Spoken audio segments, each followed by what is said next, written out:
Yo, Martin. Boarding na tayo. Puerto Princesa, Palawan. Weather is going to hold the mask firmly towards you. Place your own mask first. Red. For assistance others. Touchdown tayo mga katins. Puerto Princesa. Ayun o. Manila ulit. So yun mga katins ha. Touchdown tayo dito sa Puerto Princesa. Ngayon, meron tayong susunduing senior. Pero bago tayo pumunta sa mga pupuntahan natin, sumama kayo. Iikot ko muna kayo. Ano ba yung pinagmamalaki ng Puerto Princesa Airport International? Yan mga katins, oh. Sipin mo si Katins TV, nag-drive dito sa Puerto Princesa. Ayun na, sir! Tuloy kayo, sir. Okay na, sir. Dito na kayo. Tingnan mo mga katins, ha? Ikaw nang mag-guide, ha? Sa tricycle pa lang, parang Honda Civic na. Ayun, oh. Nakita nyo mga pormahan dito ng mga kotse. So, ikot lang tayo mga katins bago tayo pumunta ng National Highway. Ayan, oh. Meron silang pinaka-oval. Ayan. Yung sinundo namin senior mga katins, wala pang kalam-alam, nagbablog na kami. Ayan o. So yun mga katins, bago tayo pumunta sa mga bayan-bayan or ano, nandito na tayo sa Baywalk, Puerto Princesa. So mga katins, ayan o, tingnan ninyo, napakatahimik ng dagat, napakagandang mamasyal dito, lalo kung gabi. So tara, ito yung una nating pinuntahan pagbaba mo ng airport. Pinakamalapit na pasyalan to mga katins. Mga katins, favorite color ko to ha, brown ha. Ayan ha. Ayan ha. Wow, ganda naman. Grabe. Parang mag-i-enjoy ka talaga pagka pumunta ka ng Puerto Princesa. Pinaganda yung SM dito. Kaya pala lasang mangga. Chocolate ang mangga. Curious lagi ito sa mga kinakain. Ano ba yung kinakain mo? Ice cream with mango and chocolate flavor. Ito nga mga katins, nakarating din tayo dito sa ano, Palawan. Kasama sa napuntahan natin to. Ito. Diba? Maraming bayawak dito. Sabi nila, maraming buaya sa Manila. Dito pala mayroon tunay na buaya.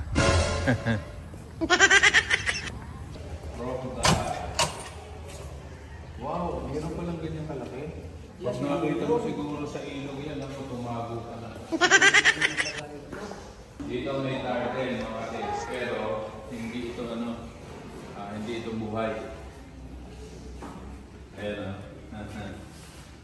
Favorite. 6 feet ang haba or around 5 meters. Exotic. Katay ng crocodile, coral farm sa Antipolo, Rizal. Ine-export nila yung balat sa ibang bansa like Singapore. And then yung karne, yan yung mga ginagawang crocodile sisig na dinidistribute sa iba't ibang restaurant. Inside, you will see 1 to 3 years old, fresh water and salt. Maliit lang yan. Maliit lang ang video pag maliit.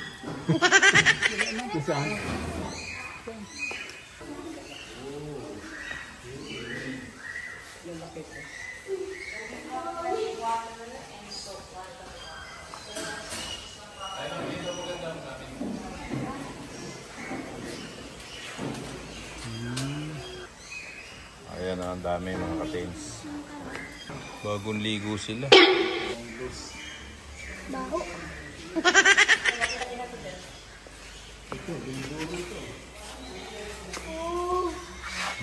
Dito laki. Wow, ang laki nga. Baby. Uy, grabe. Nagkampul-kumpul na oh. Hello.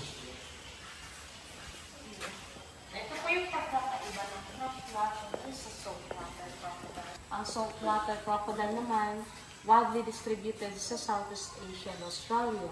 Saltwater crocodiles can be commercialized pero licensed farms lang po ang allowed. Okay, let's proceed to the big crocodile. Big na. Yeah, you will see big crocodiles. Ingatan po ang gamit na huwag malaglag at huwag magtatapo ng kahit na anong bagay sa mga crocodile. Iwasan mahulog ang 1,000. Kailangan piso-piso lang. Huwag daw maghagis. So yan Wow. ay mga stated sa mga, ayan po, may mga pangalan sila. So, Ayun. dito sa mga poster. Ang galing. Forward po tayo para makaakyat sila. Parang matagal na ang serbisyo nito mga katens ha. 67 meters and their lifespan is up to 100 years. Oo. Nakailang term na kaya ito? This is outline. Ayun oh, ay ang lalaki. Hala.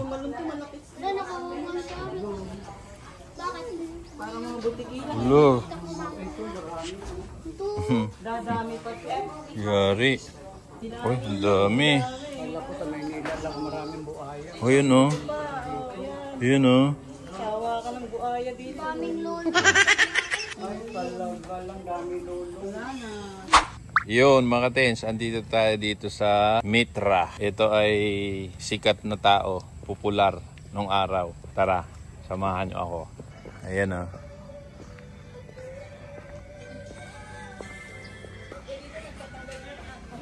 Ayun. Dito ka matutuwa kasi yung mahilig sa Nara, mapipil mo dito mga katens. May bayad po. Magkano po ang entrance? 50 pesos. 50 pesos. Ayun. Dito. Ayun oh. Oh. Popular na tao. Kilalang kilala natin to mga katens. Ito yung pinaka magandang tanawin dito. Makikita mo talaga mga katens. Diba? Napakagandang lugar. Montage natin.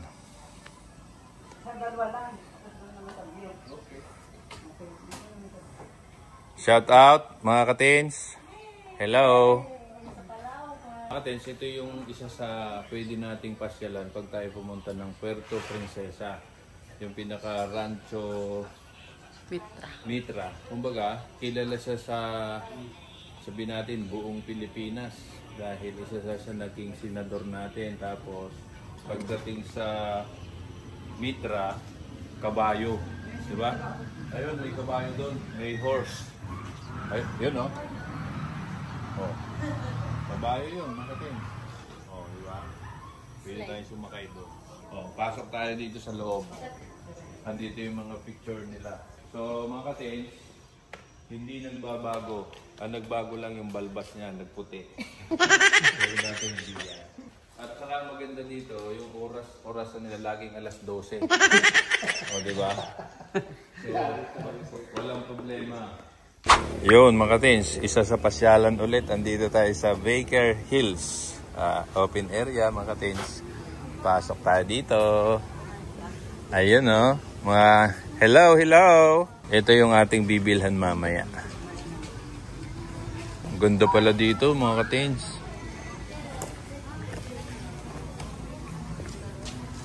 So yun mga katins, hindi pwedeng hindi tayo bibili mamaya ng product dyan. So ako, napakasarap ng mga tinapay dyan. Huwag lang galing Tipas Tagiga. Ano kaya ito mga to? Bawang?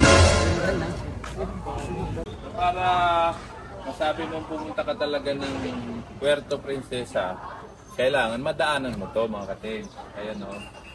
Ito na pala o, mami o, cookies o. Oh. Doon po yung ano. Ikutin natin mga katins bago tayo umuwi ito.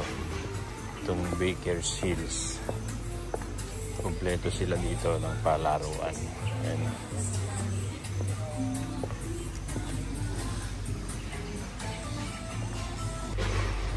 Ang lawak pala nito mga katins. May-maintain nila yung maayos na mahogany.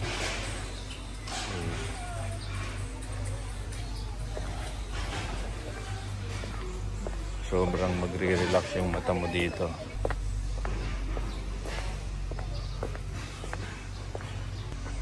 Sobrang lawak nito mga katins. So yun mga katins, ito yung pinaka-overlooking dito. Tara, puntahan natin. Nauna na yung ating cameraman kasi. Kaya, ito na. Yan. Oho. Nakita nyo? May mga paikot-ikot pang ganyan. Oh. Diba? Ang ganda. Masaya dito mga katins. Mag-i-enjoy ka dito sa Baker's Hills. Ayan o. Lagi mo lang makikita yung heart. Ayan o mga katins. Ito pala yung aming tour guide dito, si Katins. Jelay. Yun o. Oh. Hindi pwedeng uuwi tayo. Galing tayo sa Baker's Hills. Kailangan tikman natin yung kopya nila dito at saka yung puto kutsinta ng Palawan. Okay.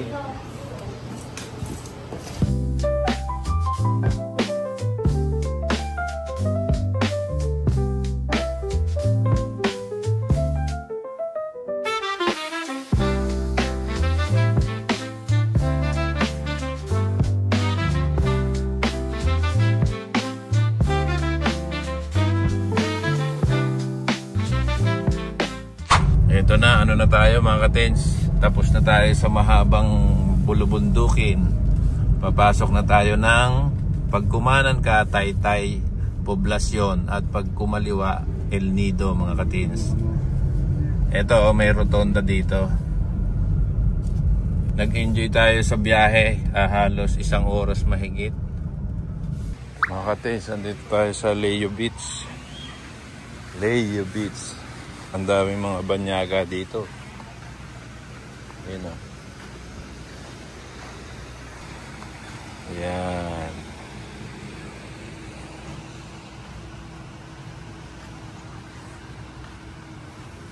So yun mga katens, andito na rin tayo sa El Nido.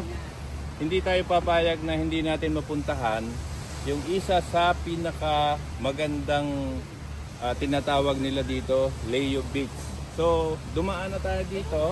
Siyempre, mamaya titingnan natin yung isa sa mga menu nila dito para matry natin yung mga pagkain dito sa Leo Beach, El Nido. So mga katens, i-montage natin yan para makita ninyo yung mga naglalakihang puno sa tabing dagat. O, diba? Mga katens, ayun o. O, diba? So yun mga katens, siyempre napakagandang view dito. Ang nakakasako pala dito na bayan mga katens, pag galing ka ng El Nido, madadaanan mo yung Taytay. So ito, Barangay Pangkol. Nakita nyo naman ang gandang tanawin, no? Ayan, no? Montage mo mami, ayan, no? Parang nasan doon lang tayo. Tagaytay, diba? Pero ang nakakasakop na bayan dito, Taytay, Palawan. Yun. O shoutout nga pala dun sa mga estudyante na nag-follow sa akin dito. Shoutout sa inyo. Yun, dito na tayo mga katins sa Villa Piña Island. Ayun o, may tartil o. Pusa pala yun. NANI?! Ang Fort Barton. Yun mga katens. Siyempre special trip yung aming biyahe. Meron daw malaking isla dito na maraming buko. Ayun na. Doon tayo pupunta. Doon tayo pupunta. So yun mga katens, bago tayo umuwi, siyempre hindi natin pwedeng palampasin ng SM Puerto Princesa. Yan, actually tapos na kaming mag-ikot-ikot dyan. Nag-enjoy naman kami kasi marami pa akong mga na-meet na mga friends dyan. So shout out sa mga pupunta pa lang sa Puerto Princesa, Palawan. Punta lang kayo dito, napakaraming mga adventure dito. So mag-i-enjoy kayo mga katens.